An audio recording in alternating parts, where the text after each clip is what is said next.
Hey, y'all. Hey, you're sitting in the perfect spot. There you go. Well, go me. All right.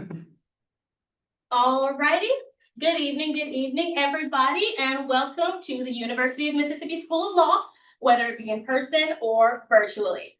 Okay, my name is Alexis Cobbs. I am the Social Action Chair for BOLSA. Very, very proud. And I am going to be moderating today's event. So I'm so pleased to welcome you to this super special event. We're going to have a conversation with 5 independent candidates who are either running for U.S. Senate or U.S. House of Representatives. Each one of our guests comes from a different state, a different part of the country, but they all have something in common. They are all veterans and they're all dedicated to service. And that's a belief that doesn't fit within any party lines whatsoever. So I think we'll get a lot from our conversation with them today. So we're going to welcome them in alphabetical order, so it's fair. First, we have virtually Mr. Achilles, Todd Achilles. He is running for Idaho Senate. He is a U.S. Army veteran, a former state legislator, I can't speak today, y'all, legislator, and a business executive. And then we have Mr. Bings. He's right over here. He is running for South Dakota Senate. He is a Navy and Air Force veteran, and he's a former JAG officer. And we have Mr. Dan Osborne, also virtually. He's up there in the top left-hand corner. He's running for Nebraska Senate. He's a former union leader and a Navy veteran, and he is running to represent working families. And we have a familiar face right here, an old friend of ours, Ty Pinkins. He is running for Senate in our very own state of Mississippi.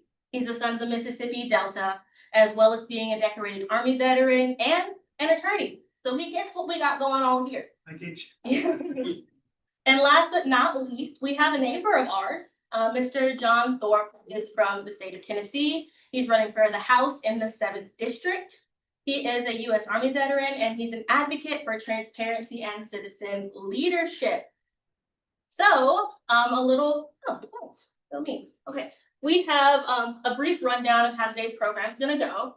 I've prepared some questions that I want to ask, some directed, some not. Some I am going to leave to volunteers from our candidates. So raise your hand if you have strong thoughts on one of my questions. And then we're going to open it up to the floor to our students. I know everyone in here is really interested in what you have to say. So we're going to give them an opportunity to interact directly with our candidates. Sound good for everybody? Works for me. Sounds good. Fantastic. Okay, let's address the elephant in the room. Uh-oh. So this first question. Oh, Yes, this first question is for Mr. Ty Pinkins. oh man. Yes, sir. I'm so surprised. Had to ask because last time you came to talk to us, great event last year, you were a Democrat. Mhm. So you left the party to run as an independent. I've heard from a lot of people that they fear that this is going to cause some kind of spoiler effect, that the vote will split with Scott Cologne, who's running as a Democrat, and end up letting Cindy Highsmith be reelected. Mhm. Do you have an answer for voters who are concerned about that? Absolutely. And Alexis, thank you so much for asking that question. And thank you all for coming out, participating in this process. What you are doing right now as voters, as college students showing up to participate is probably the most important part of our democratic process. My name is Ty Pinkins. I did run as a Democrat in 2024 and decided to become an independent to run in this race. The reason I decided to become an independent is because I believe that both major political parties have failed us. Both of them have failed us. Think about this data point. Since 1977, on 6 different occasions, each political party, Republicans and Democrats, have had full control of our government.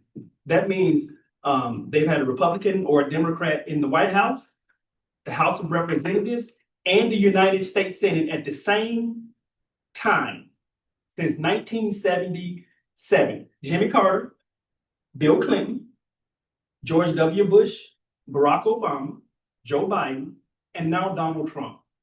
On 2 of those 6 occasions, Democrats have had a supermajority in the United States Senate, while also simultaneously holding the White House and the House of Representatives.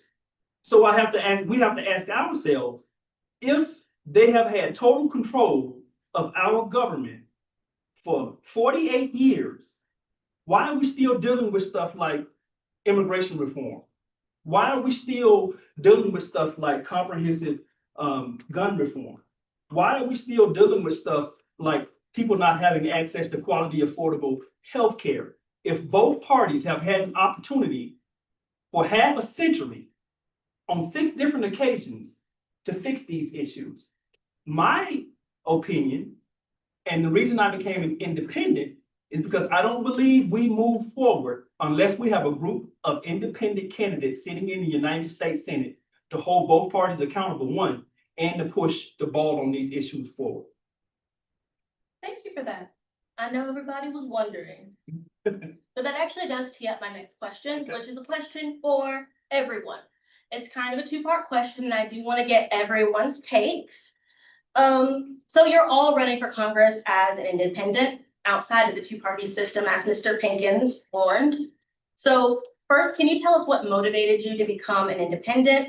And second, what do you think you can do uniquely as an independent in the United States Congress to deliver results for your home state? Anybody want to volunteer to go first? All I'll right. start. We love a volunteer. Well, I was in the Navy, so never again volunteer yourself. So I did not learn that lesson properly. Osborne knows what I'm talking about with that. But so I registered as an independent when I was 18 years old. When I could register to vote for the first time, I registered as an independent. I've been an independent for 97% of my life. So it wasn't a switch to become independent. It was just, yes, I think there's an opportunity to do this as an independent now.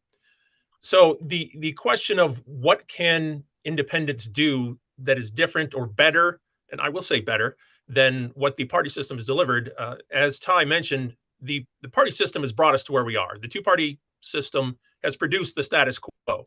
So if we think, oh, if just one of them can push the other aside to win and make this better, I don't think that's a realistic scenario.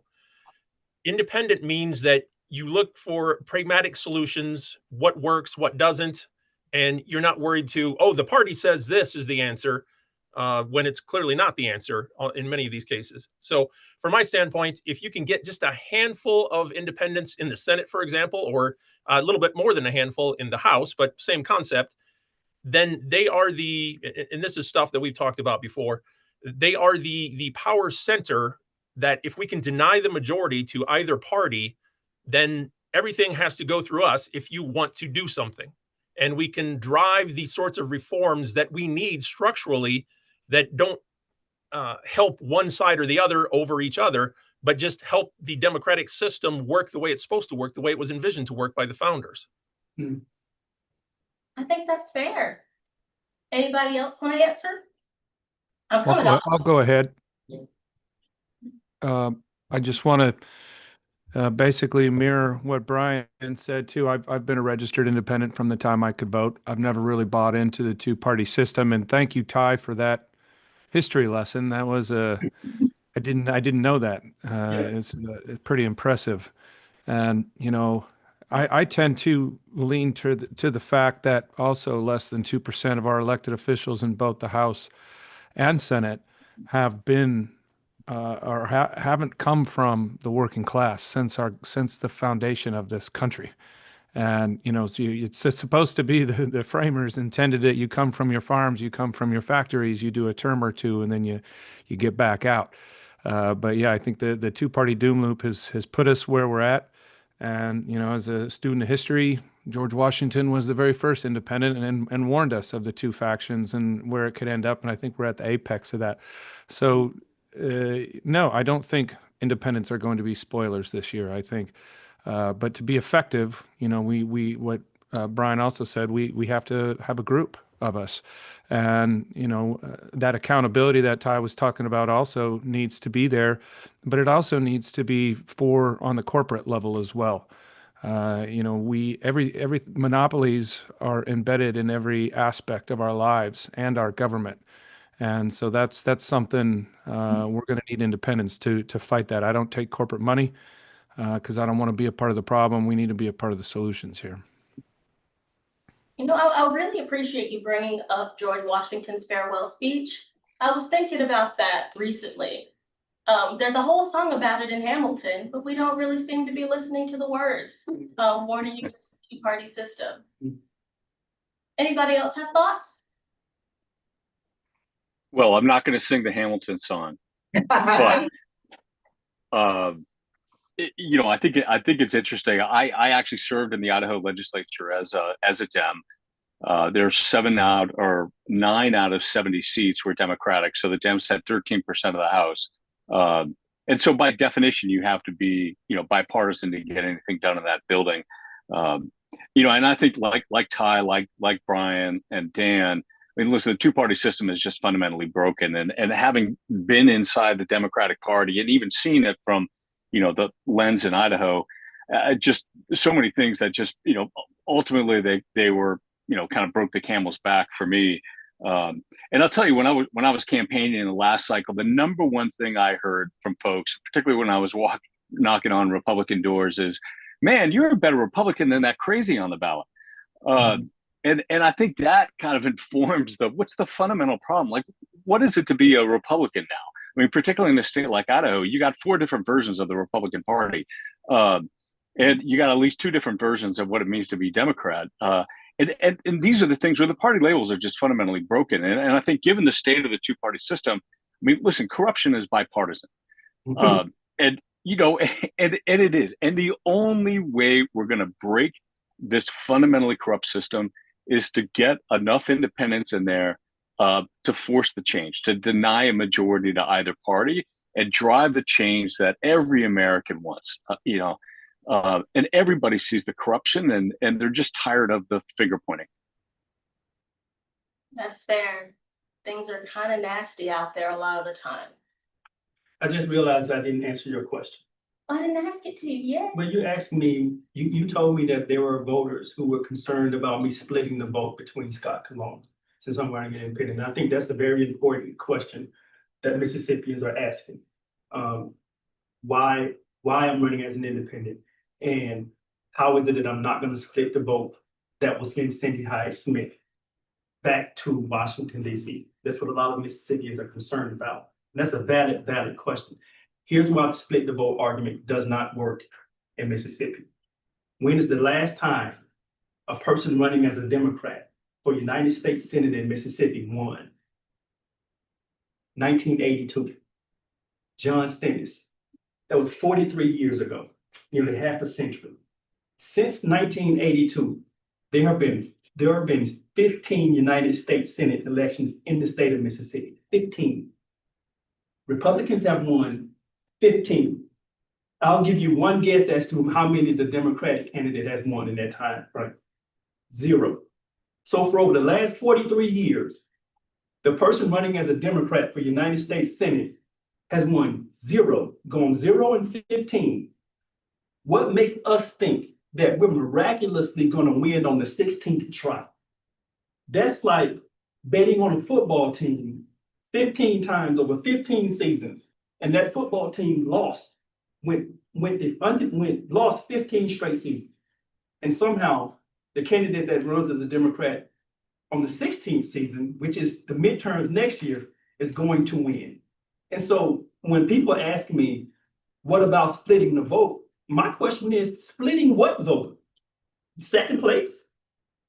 Is that the vote that we're splitting? At some point, we have to start doing something different, as opposed to doing the same thing every single time, thinking that we're going to get a different result. And I'll end my question with this. Dr. King once famously said that the most dangerous thing in the world is sincere ignorance or conscientious stupidity. And he wasn't calling anybody ignorant. Dr. King was not trying to insult anybody. He was saying sincere ignorance in the sense that I don't know anybody's birthday in this room. I'm ignorant of that fact. So sincerely ignorant of the history of Democratic candidates losing on a statewide level in Mississippi. And conscientious stupidity in the sense that if you know those facts and you still go and do the same thing, over and over again, then there you go. So that's why the split the vote argument doesn't work in Mississippi. You know that, Einstein said that was the definition of insanity. There you go. Doing the same thing over and over again and expecting different results. And that's why I'm running as an independent.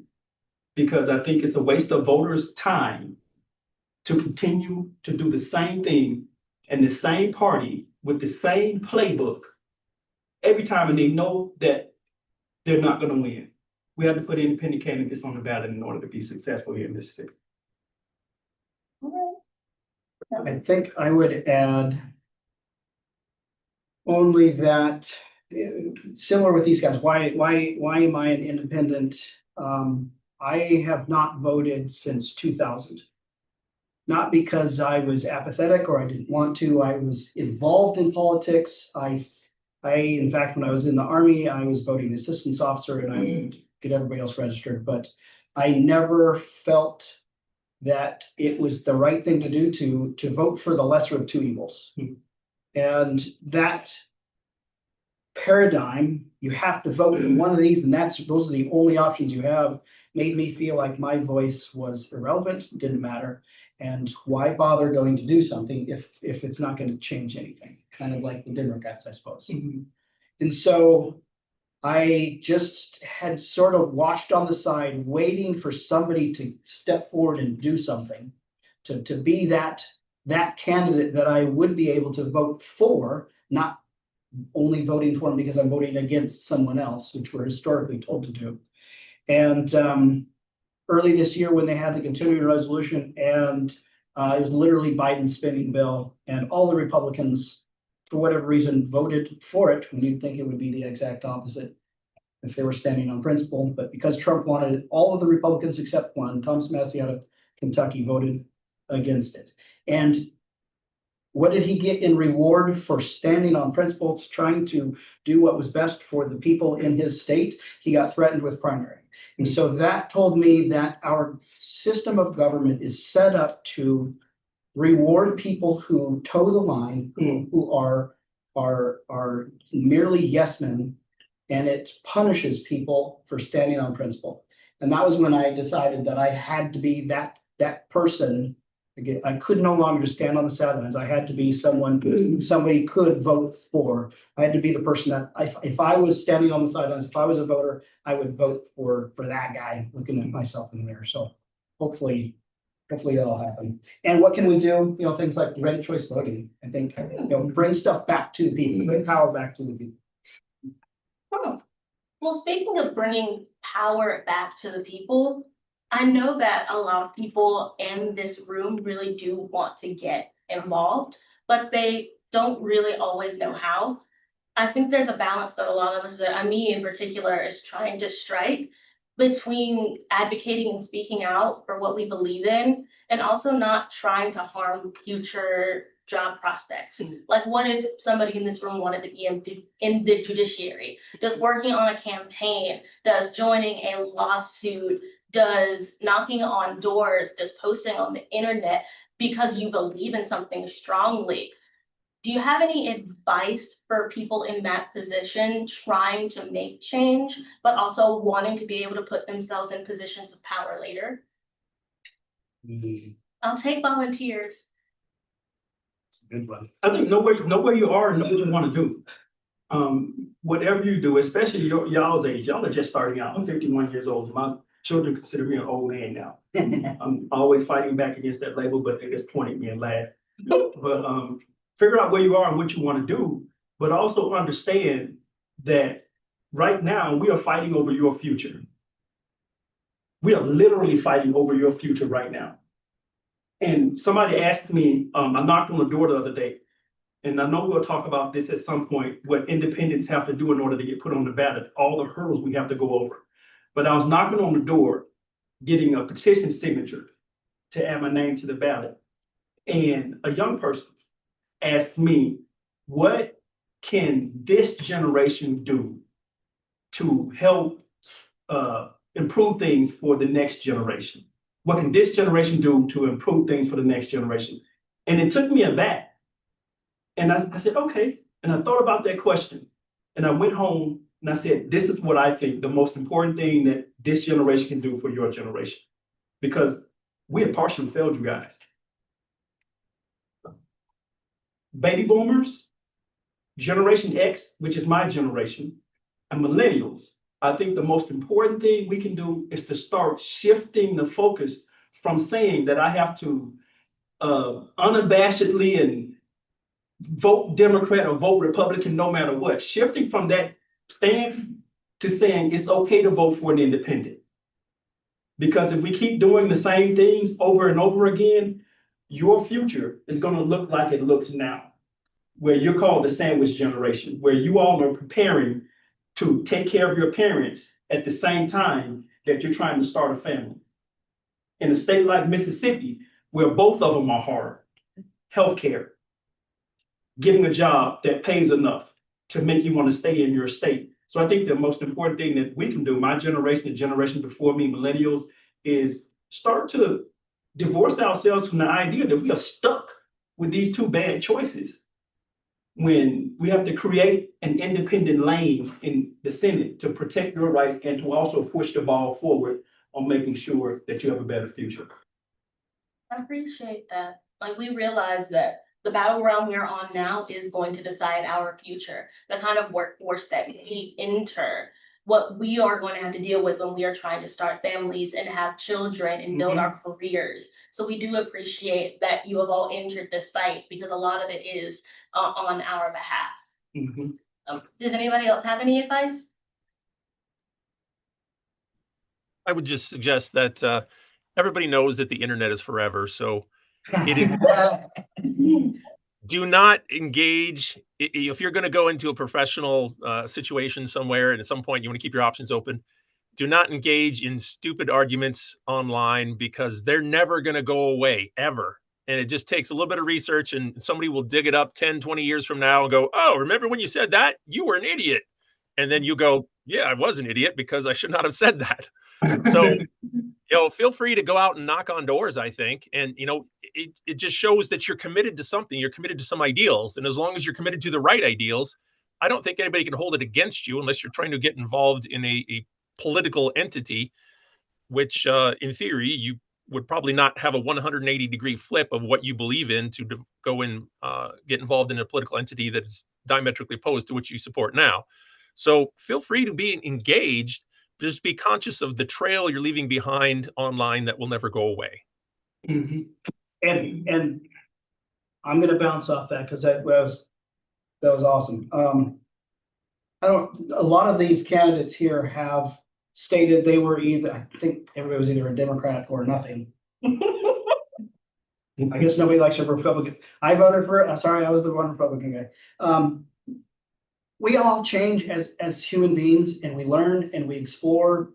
And I don't think anybody will ever hold that against you. Kind of what Brian said, don't do stupid things that are going to be holding you down. But the fact that you may volunteer for an independent candidate or a Democrat candidate or a Republican candidate or a Libertarian candidate or whatever just means that you're interested in the process and you're trying to be involved and grow. And that, I think, speaks volumes about your character. You know what? I think you're right. Because if anybody has issue with the political involvements I've had, that means that they are not aligned with my belief system, like fundamentally, if you have issue with me being politically involved. So maybe that's not a place I want to be at all. Okay, so I'd like to talk now about voting. I spent a lot of time knocking on doors, trying to convince people to show up to the polls and that their vote is going to matter. But voting rights is a flashpoint issue in this country right now. Well, not everybody, a lot of people are thinking about it because there are issues all across the country to access. Marginalized communities in particular are the ones who are being prevented, blocked from showing up to the ballot box in the first place. So what do you guys think that you can do in office to help mitigate that, to make sure that people can get back in the ballot box, to make sure that they believe that their vote can count? Volunteer question. I think that goes to the foundation of what we're trying to do. Particularly Brian Dan, and Todd, and I as 4 candidates for United States Senate. When you're talking about voting, take a look at the congressional districts across the country. They're gerrymandered to the T. And here in Mississippi, we got 4 congressional districts, 1st, 2nd, 3rd, 4th. And you have Congressman Benny Thompson in the 2nd congressional district. He can wake up in the morning and have a cup of tea. He's going to win that congressional district. Nobody's going to defeat him. The 1st, 2nd, and 3rd congressional district are controlled by Republicans. They can go for a walk in the morning and come back home. By the time they get back, they've won their district. They're gerrymandered that much. So the final, I think, guardrail against infringing on people's voting rights, their First Amendment right to freedom of speech, putting silly people in office like the dude that's over Health and Human Services, the final guardrail to that is the United States Senate. Why? Because you cannot gerrymander a United States Senate seat. It's the entire state. Everybody votes, which is why these 4 candidates are so important right now. You have 4 states, Utah, South Dakota, Idaho, and Nebraska, Idaho, and Mississippi, that are saying we're putting 4 veterans who are United States Senate candidates as independents to be that guardrail in the United States Senate. And so when you talk about voting rights, and I tell people this all the time, I'm the only candidate in the race in Mississippi that's literally taught himself how to draw districts and gone and done that on the county level and forced the Board of Supervisors to implement those districts. I'm the only candidate in Mississippi that's literally sued the state of Mississippi over gerrymandered Supreme Court districts and won when I sued Tate Reeves, Lynn Fitch, and Michael Watson over our gerrymandered Supreme Court districts, the 3 districts, and we won, and now they have to redraw them. And so for that, I think we have to make sure that we distinguish between candidates, what they have done and what they haven't done. I really did appreciate that. I was so happy when that decision came down. Oh, is there a hand? Dan's got a hand. Oh, there's a hand. Hello. Hi. Or- Yeah, thanks for that, Ty. And it's kind of unique having I think the people that we have on here, and you mentioned Idaho, and Nebraska, Mississippi, all the states represented here are relatively small, not geographically, certainly some of ours, but population-wise. There in Nebraska, there's 1.2 million registered voters. So when I'm talking to people, I'm trying to get out to as many college campuses as we can because, talking about young people to get them motivated, to get them thinking about politics. I know when I was that age, I did not really think about politics. I was either on a ship or I was just going to work and not really paying attention. So getting out there and talking to the young people is really, really a big focus for ours. But back to the 1.2 million people, only 900,000, which is a decent amount actually for a voting turnout, but 900,000 voted. These are round numbers, and I lost my race by 55,000. But like what Ty was saying, our vote counts in these states way more than if I lived in Texas, New York, or California. That's what I really try to emphasize to people is we all get 2 senators, and you're right, they can't be redistrict, so it's completely statewide. So the answer is to get out there and vote because your vote absolutely does matter.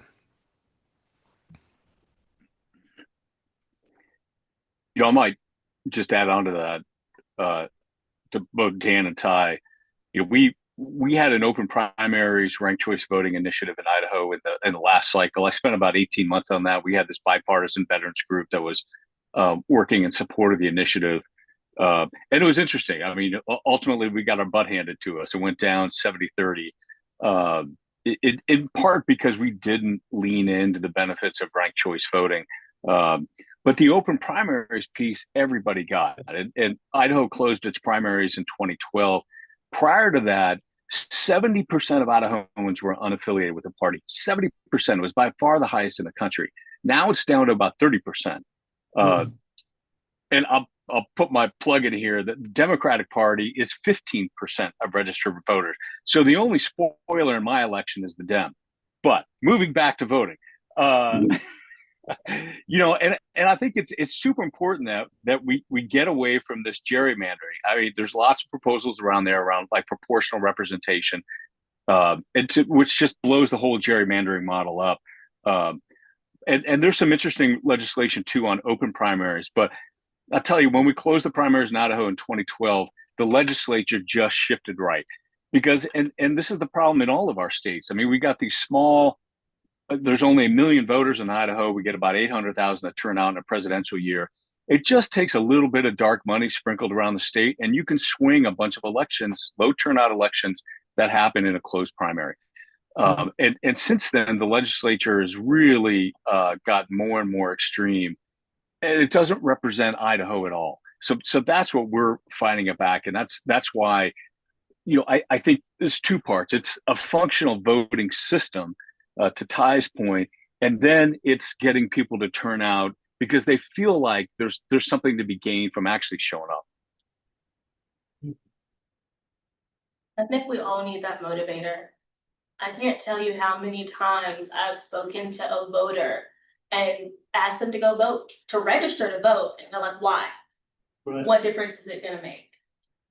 Well, I think we also have to dispel some misconceptions here in Mississippi. And this goes back to, again, I gotta harp on this, and this is the whole split the vote thing. And it goes right into what you're talking about the power of voting. There are 2.2 million people in Mississippi that are of voting age. 2.2 million people that could vote. Of that 2.2 million, 1.9 million are registered to vote. We hear all the time here in Mississippi that we just don't have the number of people registered to vote that should vote.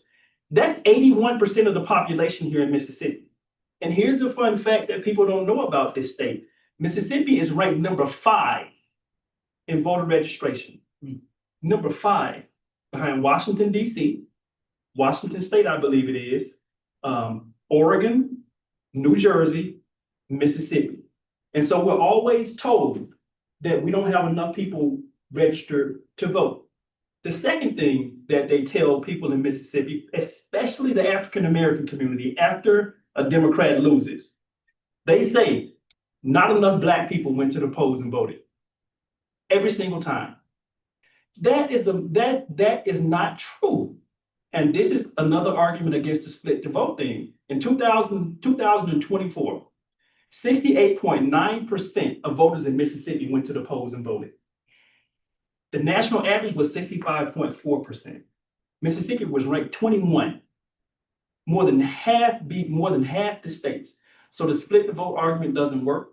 Black people not going to vote doesn't work. Turnout in Mississippi doesn't work. So if it's neither one of those, it's the strategy that Democrats have been using for so many years. You know what, you made me think of another question that I did not write down, but I would actually like to get y'all's take on it. So the state of Mississippi has an absolutely bizarre felon disenfranchisement system. Like, there's a list of 22 crimes that you permanently lose your right to vote if you commit, and the other crimes you get to vote, but nobody tells people that. So there's a ton of felons who just won't register to vote because A, they don't know if they're eligible, and B, they can't get their right to vote back. There's like 3 different ways you can get it back, but it happens very, very rarely here. But I think that's a huge voting populace that is disenfranchised in Mississippi and in other states as well, because that's not just state elections, that's federal elections as well. I was wondering if you guys have thoughts about felon disenfranchisement, whether or not once somebody completes their sentence, they should get that right restored to them, and what options do you think that the country should explore? I know it's a state issue, but it does affect federal politics. I think it's counterproductive. It's counterproductive. If someone breaks the law and they do a crime, if someone does a crime and breaks the law and goes to court and they are found guilty and they are sent to prison, that's okay. You broke the law, there's a punishment that you have to have. But they go to prison, they do their 5, 10, 15 years. And our system says, you've done the 15 years that we have told you have to do. In our mind, you have been rehabilitated. Now we're gonna put you back in your community and we want you to be productive in your community. You've done your time, go be productive in your community. But I'm gonna take away the one thing that makes you feel like an American. after you've done your time. So I disagree with it. And one of the things that I do when I'm going around getting my petition signed is I knock on doors, but I also have another stack of papers with me in my hand, voter registration forms. And so if a person tells me that they're not registered to vote, I can do it for you. I'll fill it out right here for you. You sign it, I'll put it in the mail, I'll put a stamp on it, and I'll send it in for you. I've been doing it for months now. And here's what I always run into. A guy, most of the time it's a black male, that I'll go run into. I said, can you sign my petition? He was like, he puts his head down. And I know why he put his head down, because he thinks that he cannot vote. And I said, do you have a record? He said, yeah, man, I got a record. I can't vote. I want to. I ran into white guys and said it also. And I asked him, if you don't mind, tell me what your felony is. And then he'll tell me, and it doesn't fall on the list. And he doesn't believe me. So I'll go on my phone and I'll look it up, Google it. Here are the 23 felonies, and I'll read them all off for him. And you should see the look in his eyes when he realizes that he hasn't voted in 25 years, and he could have. And you should see the look in his eyes when I help him fill out that voter registration form, and we put it in the envelope, and we put it in the mailbox together. Now he can vote. A lot of people aren't educated to the fact that if it's a felony dealing with drugs, it's not on the list. It is not on the list. And a lot of people are walking around here sad because they can't vote. White guy, I was standing in his garage 3 weeks ago, a veteran who's a white guy who 50-something years old, hadn't voted in 30 years because he had a felony and it wasn't on the list and he didn't know it. And I showed it to him, and it made me emotional because as I got closer and closer to the end of that list, I got to the 15th one and it didn't match his felony, to the 20th one, the 21st one. And I looked up, dude was crying. He was literally crying in his garage when I got to the 23rd felony and it did not match him. He was crying so much that tears were on the registration form as he was filling it out. That's why I'm doing this. And that's why I'm an independent, because we have Democrats in this state and Democrats on a federal level that are not standing up for these people. Anybody else have thoughts? Was there a hand?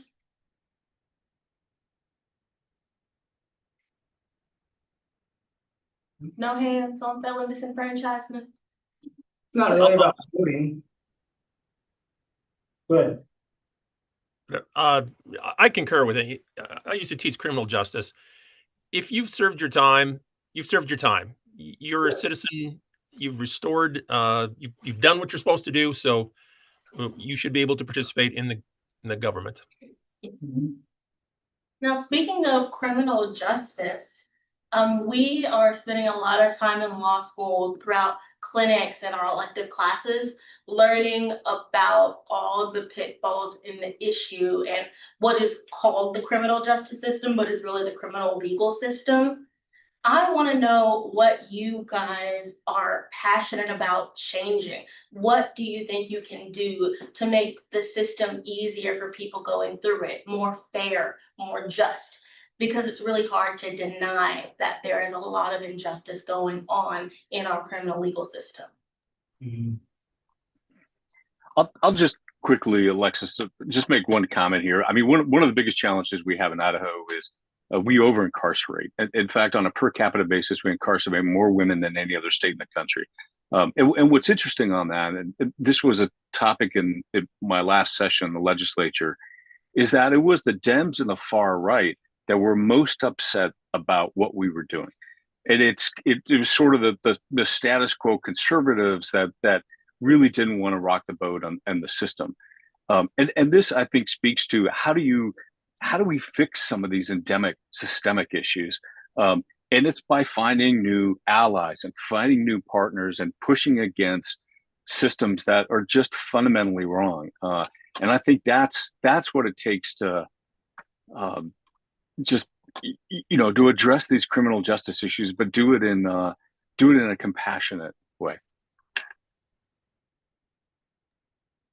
We can, I think, from the standpoint of even just the sheer amount of money that we spend incarcerating people, if we approach it from that standpoint, everybody can go like, oh, that's a lot of money, because the United States across the board is the highest, not even close, the highest per capita incarceration rate in the world. It's not even close.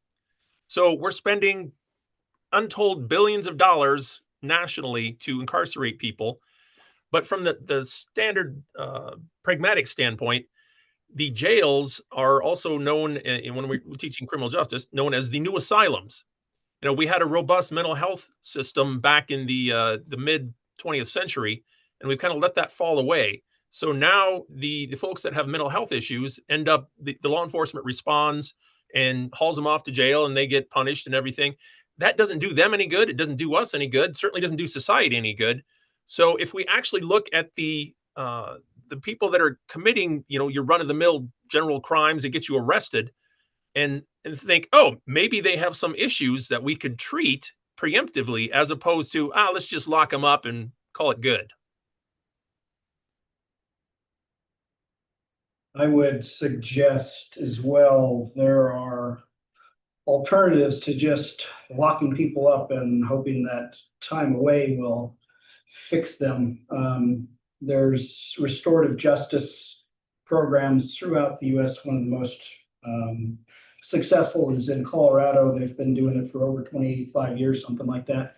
And their recidivism rate is 8% compared to 70 to 80% across the US.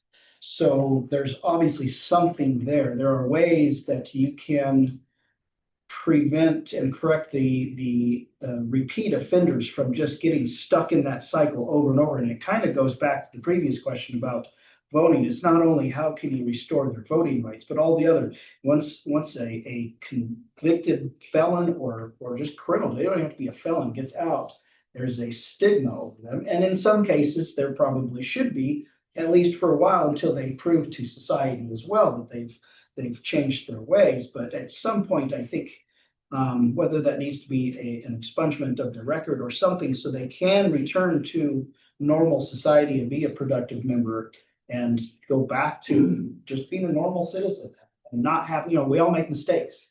And I'm sure it's not a surprise for this audience. And I don't remember who said it, but the sheer volume of laws on the books ensures that the average person commits something like 2 or 3 felonies a day. So we're all felons. So let's just get that out of on the record. And how do we make it so we can all kind of work together? And I think being an independent can help cross those boundaries of look at what is best for the people rather than what we need to do because this is the line that we've been told we need to tell. But I think first we have to call it what it is. We have to call it hyper incarceration. Mississippi, the United States incarcerates more people than any other country on this planet, to Brian's point. Mississippi incarcerates more people than any other state in this country.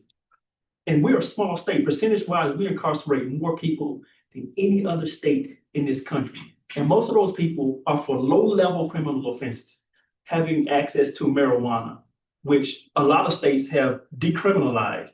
And so we got all of these people locked up in prison for smoking some weed when they could be productive citizens in their communities. And it's not just someone getting a job and working in their communities and contributing to their county tax base or the state tax base. It's a child that's missing his father that's going to grow up in a dysfunctional family. It's a single mother having to take care of their child when it costs an arm and both legs to afford childcare in the richest country on the planet. So you got all of these trickle effects that come back from us over incarcerating people, not only in this country, but in this state. And I'll go back and I'll harp on it again. The only way we get past it is by sending independent candidates to the United States Senate. Because every election cycle, the two parties do the same thing to the American people and to voters in our respective states. They come out and they gaslight you over the same issue. They know that you don't have health care, so they reflect your biggest concern back on you. We're going to get you some health care. They know that you're concerned about rising grocery prices, so they walk out in front of you and say, we're going to lower grocery prices. One candidate will say he's going to do all of this. He must be Superman. But they're playing the same game over again so that you don't focus on the fundamental issue that's going on with our government. It's that both parties in Congress, specifically the Senate, don't want you to pay attention to the fact that we have to have independence in Congress in order to move the ball forward on all of these issues. The John Lewis Voting Rights Act, immigration reform, prison reform. That doesn't move forward unless we put independence in the United States Senate. There's a hand. There's a Yeah, hand. and I think you're absolutely right. You hit the nail on the head, and and what that does is if we get elected and we create what we're talking about here, which is a fulcrum caucus, denying power to either side, that's going to create opportunity for people, and the wheels of change are going to turn slow, but it's going to be we're going to be able to fight things like campaign finance reform, which I think is the most important issue of every generation that is alive right now, is getting the money out of politics. Because until we can do that, our elected officials aren't going to, pardon my French, they're not going to give a shit about you. They're going to give a shit about their donors and their donor base and who's running the show with the money. It's the multinational corporations that are funding campaigns because it takes $300 million to run for a U.S. Senate in Montana. Are you kidding me? These are the things we got to clean up, and then we have to start working on tax reform and being able to create money through tax reform, be able to tax the billionaires. I mean, we're talking $15 trillion in the next 5 years that we could use for mental health facilities that we're lacking, use for programs like these to uplift people. But again, this is where it starts. So I appreciate that, Ty. Awesome. Amen. Hey, I'm gonna apologies everybody and Alexa. I've got folks starting to arrive from my town hall here in the absolutely gorgeous town of Council, Idaho. So I got to run. And I appreciate everybody. I will just say that hanging out with these guys, we got 4, 5 totally different backgrounds, and we complete each other's sentences on why we're doing this and what's needed for this country. And every time I hang out with y'all, it's inspiring. So appreciate that, John. Good to see you. Ty, good to see you. And I'll see the rest of you on another conference call. All right. See you guys. Thank you very much, Alexa. I appreciate your help on this. Right. So Can I add something just real quick? real quick, yes. Dan brought up a point that I think probably went right over everybody's head, not because you weren't paying attention, because probably you were the exact same boat as me. Before I started this process, I wouldn't have put election reform on my top probably 20 of my lists of things that the government we need to do to change. Way down on the bottom. I don't know if I'd put it number 1, but I could be convinced it might be number 1. It's definitely in my top 3, probably top 2. I'm sure if Dan got me in the corner somewhere, he would convince me that it needs to be number 1. It is vital that we have to change the system so we can get more voices into the system, so your voice matters. I completely agree. But Dan also mentioned something else that's important, or he alluded to it, getting money out of politics. Overturning Citizens United, that has to go. We have to overturn Citizens United if we want to take our government back. The other thing that we have to do, and one of the first bills that I would try to present to the Senate, is outlawing, banning, cutting the head and the legs off of our elected officials buying, selling, and trading stocks. Here's the nasty part of that. All of us know that they are doing it. And they know that we know that they are doing it. And they are still doing it. They know we know that they are writing a bill on Tuesday. And Wednesday morning, they're going back to their office and buying and selling and trading stock on that same bill. That is going on in our Congress right now. And I think that's how we get our elected officials from being so connected and tied into the healthcare industry, tied into the oil and gas industry, tied into the gun industry. And that's the first bill that I would attempt to pass in Congress. And I'm pretty sure that my independent colleagues would echo that. but I don't want to put things in y'all mouth. Well, thank y'all. I know you have probably heard my questions, so I'd like to pass the baton for just a couple of questions from the audience. Our president, Madam President, Diamond Lambert's gonna moderate that. I do have to run to a trial, so thank y'all so much. I hope you'll stick around, but really, this has been fantastic. I've learned a lot. Thank you.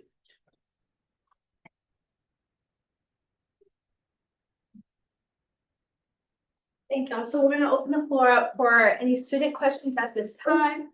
You okay? Trying to get away from it tonight, isn't it? Move that up. We have one, right? My name is Renitra Hilton. I am a 2L here. I went to undergrad for political science. I too thought I wanted to be a representative, but I learned a lot more about the system, which encouraged me. So my question is to you, because I spend a lot of time like talking to my classmates about this. I feel like the Democrats do a really bad job at educating their voters about many things, even the simplest thing is what is economy. So my question is to you, all of you, like, how do you intend to educate the voters, or not just like how to vote and how we're going to do this moving forward, but also like the basics of what the voting system is and those things that we can do to change it moving forward. What's your name again? Renitra Hamilton. Renitra, I think that's one of the most important questions that have been asked today. And it's heartbreaking. And I'm gonna be a little honesty here. I've been running for office for over 2.5 years now. And I cannot count the number of times I've shown up in a community at a town hall and somebody has, and I said, my name is Ty Pinkins and I'm running for United States Senate. And someone has said, well, what district is that?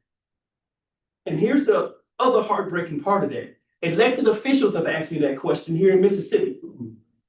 I've had elected officials, mayors in some communities, state senators ask me, am I in your district?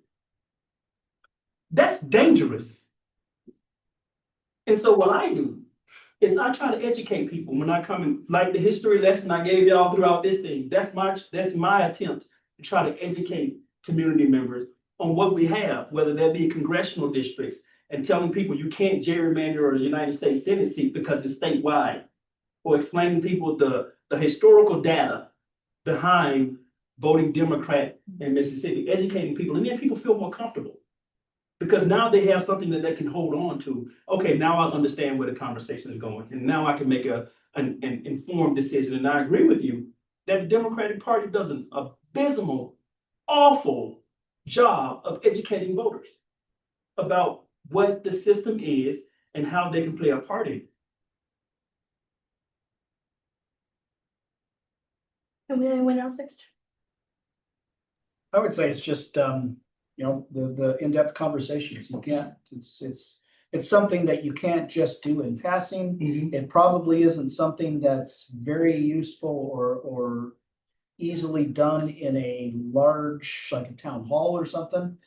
Because generally, this is kudos to you, and I know you were kind of referring to other people, but in general, people don't want to admit, it's like Ty was saying, like either the head goes down, they don't want to admit if they're deficient in some way, that they feel embarrassed about it. And so you have to kind of get them by themselves and you have to have the discussions. And it's probably one of the best things that an independent could do, because we have to simultaneously explain that process, as well as saying, hey, look, independents are almost half of the United States right now. We are not, depending on the poll, it's basically half of the country. We are not the spoiler vote. We are the largest voting bloc in the entire country. So kind of getting all those together and just really empowering the people, I think, would be the best way, in my opinion. And I saw Brian about to say something. Sorry, sir. Yeah, I was just going to jump in. It's just, your question is inherently a sad commentary on the state of education in the United States. And I've taught freshman courses on government, state and local government. So I know exactly what you're talking about, because a lot of the students didn't know what I was talking about when I'd say, oh, you know, the legislature and this and that and the county. So fundamentally, it is an educational fix. The system needs to do better. I assume there's standards everywhere. I know there is in South Dakota, where you have to take civics classes and everything. But do you learn anything from that standpoint? Because I remember being in high school, and I took the government classes, civics classes, and yay, we did the class. But I had the general structure of how things work. But did I really know? No, not really. But being able to try to engage with people individually, that's great. And I enjoy doing that. I love talking to people and saying, oh, no, that's not really how this works, sort of things. But yeah, I can't do it on the wide scale that it needs to be done. It fundamentally has to be an educational system answer to that. And if that means higher standards or more time or more class in that subject, then so be it. People should understand how their government works. Fundamentally, you were correct. And you know what, just, I don't know if Dan was gonna say something, but this kind of goes back to somebody else's question earlier. How can you guys get involved if you feel interested, if you want to? That's something that could be very much nonpartisan. If you want to be involved, and you want to get out and encourage your fellow students and in community to vote, you can have your little back party or whatever and talk nerdy politics. And I'm not suggesting that you actually have a party like that, but the volunteer army, so to speak, I'm sure Ty would confirm that, like he just said, I don't know how big of a state you have to be able to walk as an individual, but your volunteers are going to be instrumental in getting those words out, and that shares organically with everybody else. And when they see, I would guess, if they see people like you getting out and you're motivated and you're interested in this, and they can see that interest and passion, that's contagious. And that'll go a long way to helping other people get involved as well. Yeah, I was just going to add, we're still trying to figure out how to play football in Nebraska. Spurs.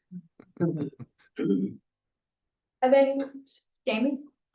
Hey guys, so my name is Jamie Blanchard. I'm also a second year student here. Originally from Aberdeen, Mississippi, so Northeast Mississippi. So I have like really vivid memories of, for as long as I can remember, my family being avid voters, exercising their right to vote.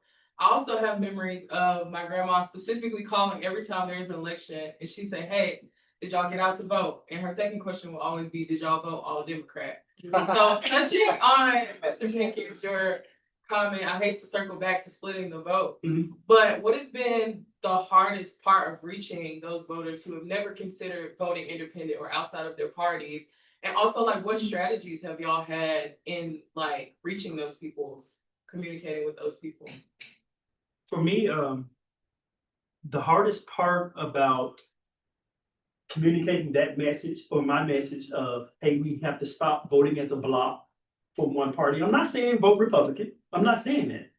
I'm saying vote for the candidate that represents your interests, one, and two, has the best opportunity to move your interests forward.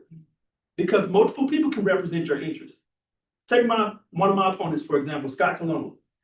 Scott is a black guy, a Democrat from Mississippi. He and I are probably 98, 99% on the same issues. But what Scott can't do as a Democrat in the United States Senate is move that ball forward, because here's what happens every election cycle.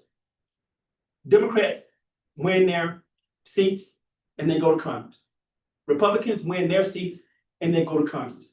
And then both parties do the same thing. The Democrats have put up a bill that benefits Americans, and Republicans will shut it down. The Republicans have put forth a bill that might benefit Americans. Democrats shut it down. It's almost like a self-licking ice cream, because each party is going to shut down anything that the voters might deem positive and reward that party in the next election. They're always fighting to devalue the opposing party, even if it's at your detriment, so that they can get to the next election. That's why independents are so important right now. Because the next election is the midterms. It might be our last election in this country. It might be our last election in this country. And the backstop, the guardrail, the prevention mechanism is the United States Senate that cannot be gerrymandered. And these 4 independents from 4 rural states. That is it. Second line defense. That is it. That is it. And that's why I point out Nebraska with Dan and Brian and Todd, that we have 4 states that have stood forward, veterans, 4 veterans that are running as independents that have said, I'm gonna stand up and I'm gonna try to do this thing. And I think that's why, Dan, thank you for coming on. Thank you so much. Brian, thank you for coming on. Todd, he showed up because y'all had an opportunity to do anything, but y'all came on this thing to support a guy from Mississippi. And I'm gonna do the same thing for y'all when y'all get ready to do it. And I think this is what it's about. This is what saves your generation. This right here is what saves your generation moving forward. And the best thing that you all can do is echo what we are trying to do to your classmates, and especially to the African-American family members who say vote Democrat all the way down the ballot. Ask the question in those family discussions because they get heated. They do. And the first thing somebody will say, well, what about Fannie Lou Hamer? What about James Meredith? What about this or what about that? Ask the tough question and say, why do I have to do this over again? And then tell your family members, why don't you vote independent? I can talk, man. I need to shut up. I want to jump in real quick here. Standpoint of South Dakota here. The reason I'm running is because national party politics has failed South Dakota. And I'm sure it's probably failed Nebraska. You name your state. There's a lot of states where we send people like they go and be good soldiers for the party. And the party has the national, like, this is what we're doing. This is what we're standing for. So right now in South Dakota, we have soybean farmers east of the Missouri River, and we have cattle ranchers west of the Missouri River that are both taking it on the chin. And our representatives or our senators are Republicans who are staying quiet on the topic while their constituents take it on the chin because national politics, like you're a good soldier for the party, you express concern of like, hey, maybe this is something that we should be worried about, but you don't actually act against the party. As an independent, if you go, the traditional saying is you vote for the person, not the party. This is an opportunity to demonstrate that. Like, listen to what we're saying, listen to our positions and say, I like those positions. And if you're buying an independent, you're buying somebody that's not going to go, well, the party, I said that on the campaign trail, but the party doesn't want to do that. That's not us. We're going to do what we said we wanted to do because that's what we want to do. And that's why you sent us there. So fundamentally, it's a different product that we're selling than you get if you buy a party member. Mm-hmm. And Brian said something really, really important as independents. And one of the things that I tell people when I'm going around knocking on their doors is that here's 2. I'm not going to promise you that I can lower great grocery prices. I'll try. But I'm not going to make that promise to one person. I'll promise you that I'm going to try to expand Medicaid to help people. I'll try that, but I'm not going to tell you that Ty Pickens can do that. Not by himself. There are 2 promises I make to people, and I'm making to you students right now. Is that one thing that I will not do when I get to the United States Senate. I will not caucus with Democrats, and I will not caucus with Republicans. I'm fine having lunch by myself. I'm fine. That's the first promise that I'll make. The second promise that I'll make is I will never, ever buy, sell, nor trade stock while I'm a United States Senator. I won't do it. I won't do it. I won't get caught up in that. The both parties got their hands in the cookie jar, and they can't get it out. They can't let go of the money. And that's what's holding us up. And these guys right here and myself, we're trying to put an end to it. I mean, as someone for me, I'm born and raised in New York, so I actually moved here for law school, and it's definitely been a transition learning, whether it's a change in culture or politics, and that's definitely been a big thing that my transition, especially my 1L year and taking constitutional law, that really equipped me with the tools. So, and it's like Jamie said, being born and raised to hit Democrat, to hit that, that box, it's like, well, how do we break out of that? How do we say, you know what, we're gonna do something different? And I think it starts with one. It's hard. Definitely. I voted Democrat my entire life. And recently I just left the Democratic Party 6 months ago. And so like, as a way to kind of build off that, what would you say is methods, or rather, how do you plan to rebuild the trust between communities and public institutions? I think that that's really a big issue right now is for, well, where do we trust? Who do we trust? What do we trust? And so the question that I have, as a law student, or even as just a Black woman in America, who do I trust, and how do you go about establishing that trust in your respective states and positions? And that can be open for anyone. I mean, without a voting record, or knowing the person themselves, you almost are just stuck at taking somebody's word. And what is that worth? I don't know. But if you look at it just from purely the mechanics perspective, the average candidate, as Ty pointed out, will make all kinds of promises that we all know that they can't keep, whether it's a candidate for Senate, House, or even the presidency. And we expect them, even the ones that they potentially could keep, in generally, they don't keep their promises. They immediately back off on them. And so part of what you can expect, if you can't trust what's coming out of their mouth, you can trust what to expect from them based on the structure that they're in, and that's the party system. So when you elect a Republican or a Democrat, they're going to go to Washington, and they're not going to represent the people. They're going to represent the party. They're going to represent the donors, and they're going to represent the lobbyists. Mm-hmm. The lobbyists are the ones that are writing laws. The donors are the ones that are going to be filling your paycheck so you can get reelected the next year. And the party is the one that's telling you what you should and should not vote for. As an independent, we inherently have none of that baggage. So anything that we say, yeah, it could be merely to get elected, but there's nobody holding our feet to the fire when we get to Washington, assuming we get there, to tell us how to vote. And our only the only people we would answer to would be the voters themselves. So I would argue that just structurally alone, an independent has a higher trust threshold than a partisan. I think one of the issues we have with regard to trust is, like you alluded to, first thing is most people have lost trust not only in their elected officials, but in government itself that is looking out for you. We've lost trust in the executive branch for sure, the House of Representatives and the Senate, and the Supreme Court. The only thing that we still have just an inkling of trust with is our military, our veterans. That is it. Everything else has been deteriorated. And I think one of the ways that as an independent candidate, we rebuild that trust, and it's hard because we have something that's working against us that's overbearing, is money.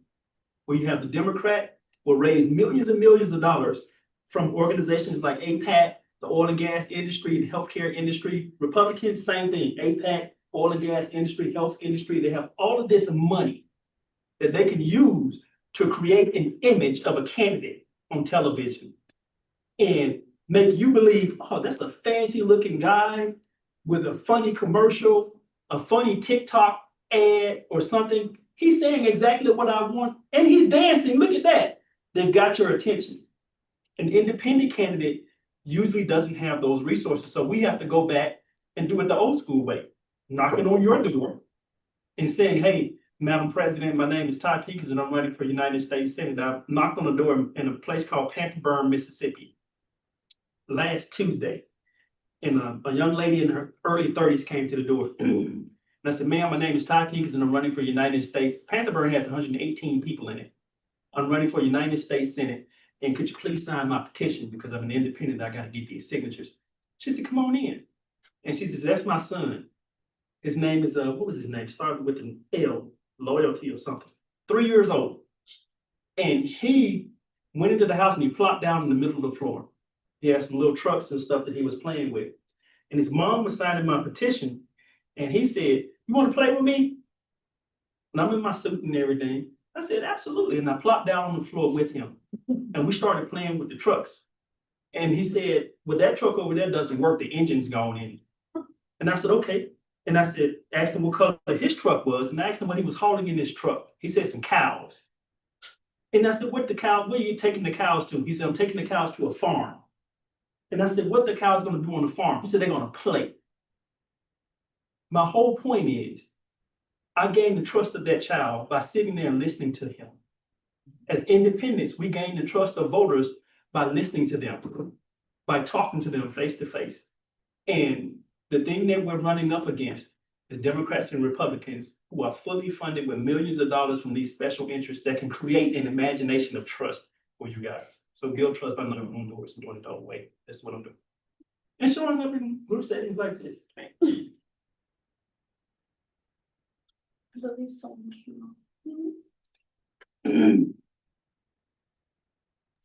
Can I just answer that question briefly? I think ultimately it's up to you as the voter. It's all our responsibilities to know who we're voting for, and I'm just as guilty of it anybody. You know, you go and you vote for your president if they're on, if it's not the midterm, and then you vote for your senators and congress people, and then after that, you kind of, if you didn't do your research, you're just marking either the party or maybe you like their name better, especially when you get down to judges and stuff like that. So again, I think we're all guilty of it, and it's our responsibility to take the time and do a little research. And once you form your opinion, go talk to your friends about it, and go to town halls and ask that very same question. I get asked that question every town hall. What makes you different? What makes you think you can go into the machine that chews and spits out everybody, and they're all going to end up corrupt? How are you not going to be corrupt? Ask the person in your district or your state, run and ask them that question. And if they don't make themselves available, I wouldn't vote for them. Plain and simple. Bobby and then Carolyn Cabela. So I'm Bobby Fern, I'm at 2L, and I did political science in undergrad. I've been interested in politics for a long time. And I like a lot of what I heard today. We do need independence. That's one good solution to all these issues that we're facing. But to bring a dose of unfortunate realism here, if you're in a state first past the post system and you're running against Democrats and Republicans, unless you get to the runoff, you will not win. Mhm. So going on trust, using that as a segue, we need independence, that's clear. We need an end of the two-party system, all that stuff. I mean, interest wouldn't help that for us, but until we get that, is there any plan from any of you to build up any sort of coalition, build up any sort of long-term solution beyond 2026, beyond any election y'all might be running in the future? Because quite frankly, independents are the way to get more people to vote, to get people on both sides to vote for someone they believe in. There's a lot of people on the left that are Republicans will vote for Democrats and vice versa. But how are you going to continue that beyond just y'all? Because I mean, if you don't, it's great that you're doing this now, but it doesn't mean anything later if there's not someone pushing that forward. So that's just my question. Do you have any sort of plan, any sort of idea to help push independent candidates, push anything like that going forward beyond just running and hopefully succeeding in these elections next year? Well, I think that's the unique thing about our 4 candidate seats and 5 with John here, but specifically the 4 candidate seats with Dan Osborne in Nebraska, Brian Bings in South Dakota or Idaho? South Dakota, and Todd Achilles in Idaho. We're all 4 rural states. We're all veterans, and we're all running for the United States Senate. How's the Senate set up right now? 53 Republicans and 47 Democrats, with 2 independents caucusing with the Democrats, 53-47. We're all running against Republicans, all of us. Should we win, that reduces the Republican total from 53 to 49. So you got 49 Republicans, 40 how many Democrats? 47. 47 Democrats, and you got 4 independents in the middle. If we do that, that changes the entire game. Because now both of those parties have to deal with these 4 independents for at least 6 years. But remember, you got 2 more independents that's sitting and waiting on something like this to happen. So that potentially changes to 6 independents that these 2 parties have to deal with. And I think Dan alluded to it earlier. Now, neither party can claim a majority in the Senate, neither one of them. They have to come to this group of independents and say, help me. Here's our plan, or what I think our plan is. Y'all can correct me if I'm wrong. When we win, I've said I'm not caucusing with either party, and I don't think these guys are also. So we're in the middle. We win hypothetical. We win on November the 3rd, right? 4 independents. That's groundbreaking. Never happened in the United States of America. 4 independents in the middle. Republicans realize that they can't form a majority. Democrats realize they can't form a majority.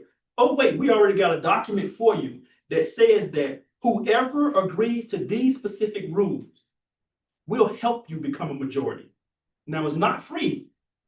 You have to say that you're going to support a bill that says that we're going to ban stock trading in Congress. You have to say that you're going to help us put forward a bill that overturns Citizens United. You have to say something like, if the government closes, no elected official is allowed to go home. And if you do go home, you don't get paid.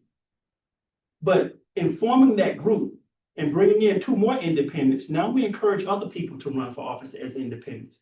We give your generation more confidence to run. Because one of the other things that's happening in politics is eroded you guys' confidence to put your names on the ballot.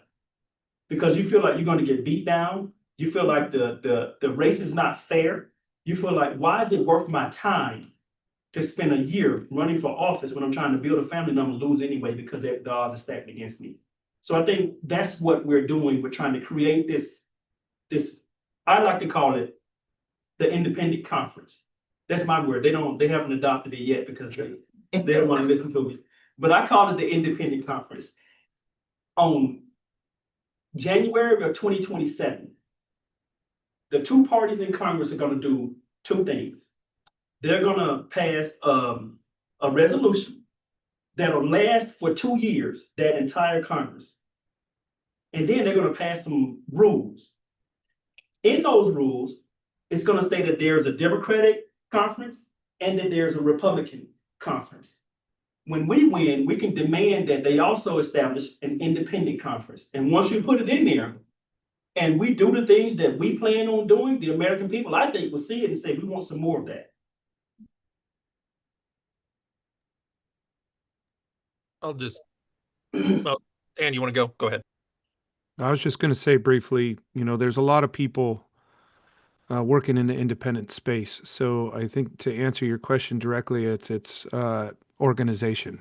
It's organizing all of the different groups that are operating in that space. And I see Austin is sitting in the room. Austin's been doing a lot of work in that arena. And it also, part of that organization is organizing the donor crowd as well, and actually having our own platform, because we are at a huge disadvantage if we can't get on Act Blue or Win Red. Those are the 2 principal fundraising. What are they called? I don't know. Just programs that donors use. So if you're a Democratic donor, you go on Act Blue, and if you're on Act Blue, your name shows up and they can find you and they can donate to you and they can learn about you. So we have to create something in the independent space for that as well, which there are people working on things like that. And then again, also organizing all the groups together and continue these meetings and continue recruiting is a huge part of it. I have an organization, Working Class Heroes, where we recruit throughout the country, try to emulate what we're doing here in Nebraska. So there are plenty of people that are working on it, but I would love to be better organized in the independent space for sure. Yeah, and I'll echo that. I spent most of my life in the military, so part of what you do as you got higher up is that you train the people that are going to replace you. So should we be successful, we're kind of on the leading edge of a wave here. So should one or two or all of us be successful, I think we all understand that there is an obligation of, hey, you help somebody else along. And I'm really excited to see what John does. If John wins in his special election before the midterms, then it is in a different game entirely in 26 because there are people watching. I've had people contact me and say, "Hey, I'm thinking about running as an independent. What are your thoughts?" And I've done the same with Dan. I called him before I made a decision to do this. So we help each other out. You know, people that want to do something similar to what we're trying to accomplish. Yes, whatever advice, support we can offer, that sort of thing, that is incumbent in the situation. So organizing, and there's, as Dan highlighted, there's groups and individuals that are interested in making this go. So again, I think we're on the leading edge of a movement that is going to try to fix what is broken with this country that was broken by the two-party system. So hopefully if John wins, the game is different and you're going to have a lot more independence to follow in 26. I would only add that you're looking at one aspect of what we're doing or attempting to do. If you ask somebody about a Democrat or a Republican, you kind of know what to expect. But if you say, "Hi, I'm an independent," they'll look at you. I can't tell you. I'm sure everybody. Well, Yeah. what does that mean? What do you stand for? I don't know anything about you. And that's challenging. And so I think initially we need to get that message out. And how do we do that? This is one way of many.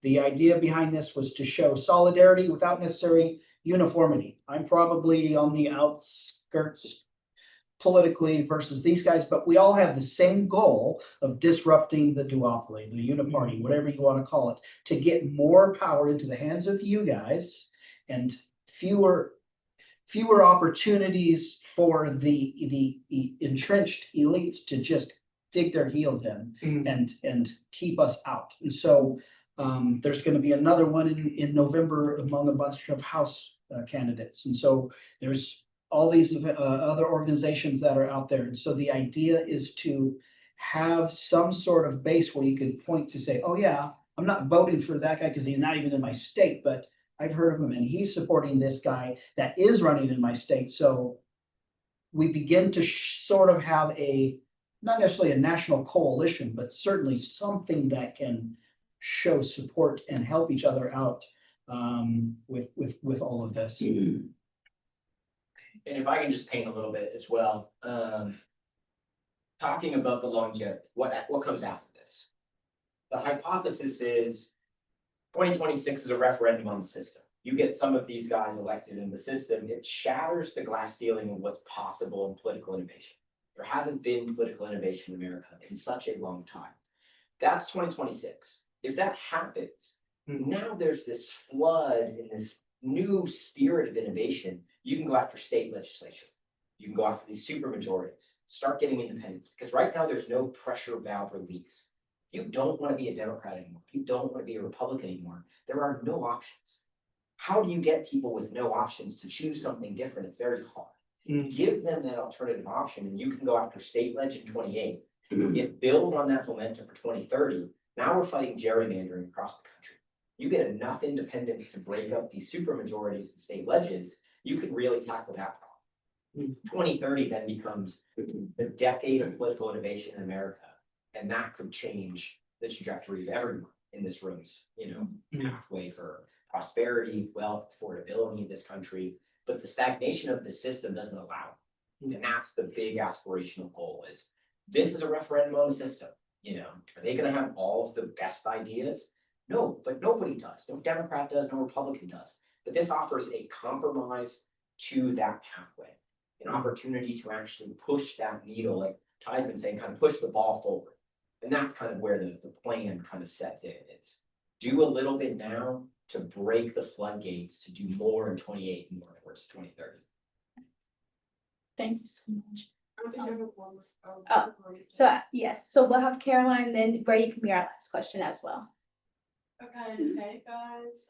So my question is something that I have really enjoyed observing between the dynamic of all of y'all as independents is how refreshing it is to see candidates be so like poised and respectful of each other. I feel like, you know, no matter how y'all view it, you know, the left can be very kind of hopeful or maybe like a little bit more soft, and like the right can be a little bit more like leading with hate and being really like abrasive. And I think everybody here today has spoken like in a very respectful, just refreshing way. And so my question is, how do y'all intend on moving forward, keeping that and not becoming like the two parties that y'all want to be independent of?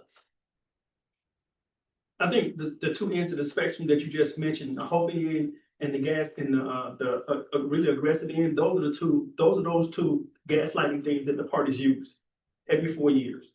They know people are desperate for certain things. And so the left uses hope in order to grab you and say, all right, I can get it for you when you have a single mother who's desperate to have childcare for her child. And I think it's diabolical. They're desperate for childcare for her child. She's working 2 jobs for $7.50 an hour. She's desperate to raise the minimum wage or get a better job. That's where the hope comes in at. Then you have people who are pissed off at their elected officials. I'm gonna make you angry at them. I'm gonna make you angry at the opposing party. And people feel like, okay, you're reflecting how upset I am, but neither party is really telling you the truth about what needs to be done to fix the system, which is what we're doing here today, telling you that there's a core issue going on with our system that needs to be fixed, a fundamental flaw, which is the two-party system that's been failing us. And it's hard to get that message through, that hope that people really, really want, and the anger that people really, really feel. You have to figure out how to get that through all of that. I think there are a lot of politicians who truly want to do good things when they go to Washington. They truly are running on doing better for their constituents, and then they get there and then they find themselves in the party grasp, and they are basically told to sit down, shut up, and here are your crayons, go color in the corner. And so I think if any of these guys, any of us can break in and shatter that glass ceiling, like Austin said, there will be a lot of people who will say, I don't want to deal with that anymore. I'm not going to be part of that party. I'm going to switch to an independent, and that'll free up a lot of people to begin changing. And so I think that maybe isn't necessarily the center of mass, but just like in media in general, you know, if it bleeds, it leads.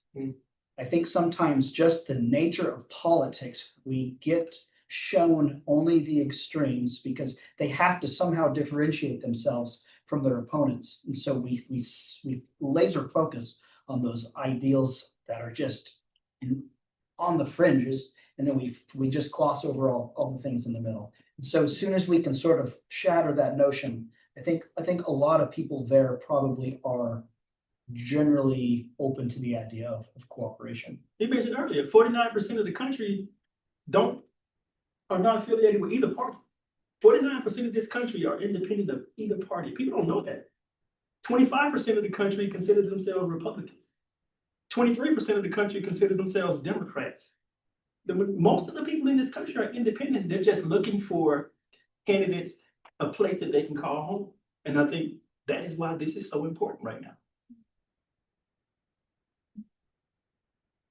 I was gonna say something very similar to Caroline, because as the elephant in my room, I don't know what elephant Alexis has, but the elephant in my room is that Vice President Vance is gonna be here tomorrow with Turning Point USA.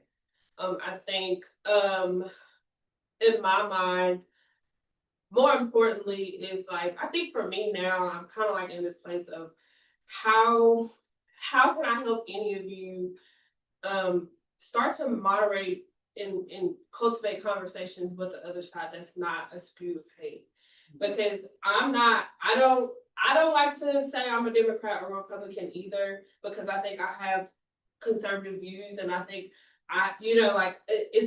but I think how can we help you guys separate the fact of, you know, personal bias about, you know, sex or religion and just trying to keep this about what's best for the people? How can we help you promote the message that this is not about sex or race or any of those things? It's actually about the economy, which the Supreme Court has deemed is not the most important thing to any of us. So how can we help you do that in a way that does not mirror the extremes that we see on a daily basis? I guess. I think your voice is the strongest voice in the room as a voter. I think people see voters sitting up on a stage or something, whether it's a town hall or a debate, and you got 2 voters here or 3 voters there, and they're talking. But the most powerful voice in the room is that individual voter sitting out there. And when a politician or a candidate says something like that, challenge them on it. When they talk to you about how bad that person is, their opponent is, challenge them on it. Say, why are you talking about him that way in order to make me feel a certain way about this candidate? Why won't you talk to me about the issues? Tell me about it. Challenge them. You're about to pay this person $170,000 a year out of your tax dollars. You have a right, when they continue to do this, to push their button, because they just push yours to try to gaslight you into disliking somebody, when it should only be about the issues. It should be about education. It should be about healthcare. It should be about raising the minimum wage. It should be about all of this stuff, as opposed to saying this person is this or that. I would like to say, to answer the question directly, is donate the most valuable resource on the planet, and that's your time. You know, I don't know how you are on the phones, but picking up the phone, you can call a lot of people in a short amount of time and say, "Hey, have you heard about this guy? If you haven't, look him up." Because we only get so much time on this planet, and to donate time would be amazing for anybody sitting on this call, for sure. And then to also build on that, in the closing, what would you say is the last parting words or advice that you would give to us as law students going into this, having our outlook on the upcoming elections and things of that nature? What would you say is your last final piece of advice to us as students, and most importantly, us as voters, going forward and into this year and into our eventually our legal career as well? I would say, sorry. I'll close out mine because I have to jump here too, and thank you guys for having me on here. But I would say again, take the time to do the research. You know, you're going to be reading a lot in law school, I'm sure. I've never went to law school, but I would imagine you got a lot of books to read. But I don't know if you read in your free time, but pick some books and read about our history, read about what people are talking about, whether that's current events or how we've gotten to this point in our nation's history. But yeah, I would say just educate yourself on what it is we're talking about here, and maybe ask ChatGPT how you can get us elected. Thank you so much. I would say engage the process. People assume that your generation is not engaged enough. I think that's not true at all, because you guys are terrified of what our generation is passing along to you. Engage, be active, get involved in the process. Force candidates to show up in front of you. One of the biggest issues we have in Mississippi is that candidates won't debate in front of you. They will not do it. When's the last time you heard somebody having a debate in Mississippi? No. The one thing that I've done is I've reached out to both candidates over 90 days ago and said, let's debate on every major university in this state. Mississippi State, Ole Miss, Jackson State, USM, Mississippi Valley State, someone on the Gulf Coast on the community college. Not one has reached back and said, I agree. It's not that they're afraid of me. They're afraid of you. They are afraid of you. So you all have to force these people to come out of hiding in order to show up on your campus and have a debate. My suggestion is that y'all host one right here. We've already sent out a proposed schedule to have a debate on the campus of the University of Mississippi in the spring. Neither candidate has agreed to do it. And if you all don't say anything, they're not gonna do it. They're just gonna ride the Democratic and the Republican wave all the way to November the 3rd without having to stand in front of you guys. So I would say, tell your college president or your student organization, say, let's invite all the candidates here and I'll finish with this, don't fall for the trick that they always use. They'll not respond because most people think that if all candidates don't show up, the university is breaking some sort of rule. No, you're not. All you have to do is invite everybody. And if one of them shows up, you know who wants to be heard in front of you. And if all three of them show up, you win. Because now you get to hear them all.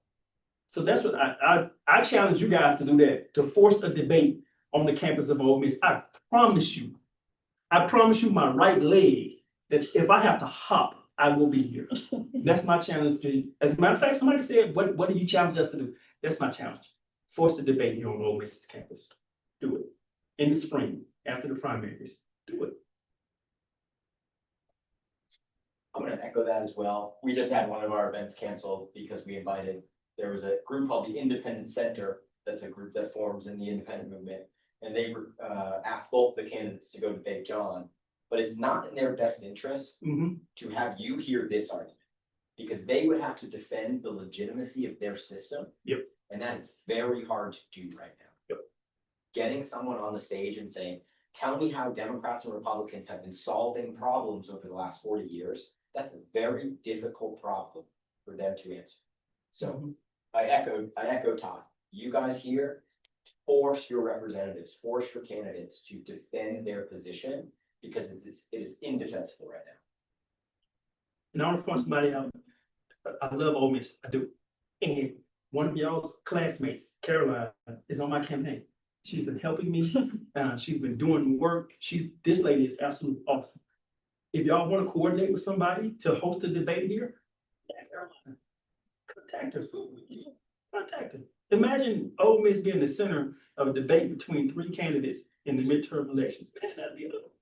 Man, that'd be We will, we're gonna do it.